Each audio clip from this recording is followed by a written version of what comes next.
Yes, Mustafiz ও রিয়াদের অগ্নিজোড়া batting ও বোলিংয়ে সিলেটের কোমর ভেঙে দিল রংপুর রাইডার্স। শীতের আমেজ কিছুটা কম, তার উপর ছুটির দিন শুক্রবার। সিলেট আন্তর্জাতিক ক্রিকেট স্টেডিয়ামে গ্যালারি ছিল কানায় কানায় পূর্ণ, কিন্তু ঘরের মাঠে দর্শকদের হতাশ করে সিলেটের কোমর ভেঙে দিল রংপুর রাইডার্স।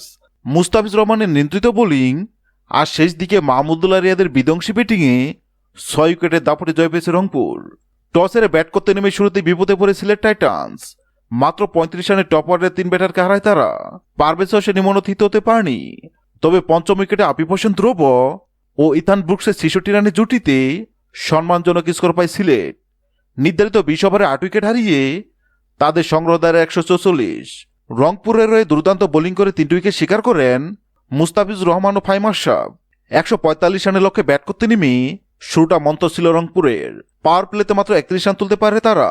লিটন 35 ও কাইল মায়ার্স 32 রানে আউট হন। 15 ওভার শেষে রংপুরের রান ছিল 4 উইকেটে মাত্র 86। জয়ের জন্য শেষ 30 বলে প্রয়োজন ছিল 49 রান। ঠিক সেই মুহূর্তে জ্বলে ওঠেন অভিজ্ঞ মাহমুদুল্লাহ রিয়াদ। 16তম ওভারে 3-4 ও 1 ছক্কায় 19 রান তুলে ম্যাচের মোড় ঘুরিয়ে দেন তিনি। রিয়াদের মাত্র 16 বলে করা অপরাজিত 34 রানের ক্যামিওতে 1 ওভার হাতে রেখে জয়ের বন্দরে পৌঁছে যায় রংপুর রাইডার্স। হ্যাঁ দর্শক, আজকের ম্যাচে মুস্তাফিজের বোলিং ও রিয়াদের ব্যাটিং আপনার কাছে কেমন লেগেছে অবশ্যই কমেন্ট করে জানাবেন। ভিডিওটি ভালো লাগলে লাইক দিবেন এবং সাবস্ক্রাইব করে আমাদের চ্যানেলের সঙ্গে থাকবেন। ভিডিওটি দেখার জন্য আপনাকে অসংখ্য ধন্যবাদ।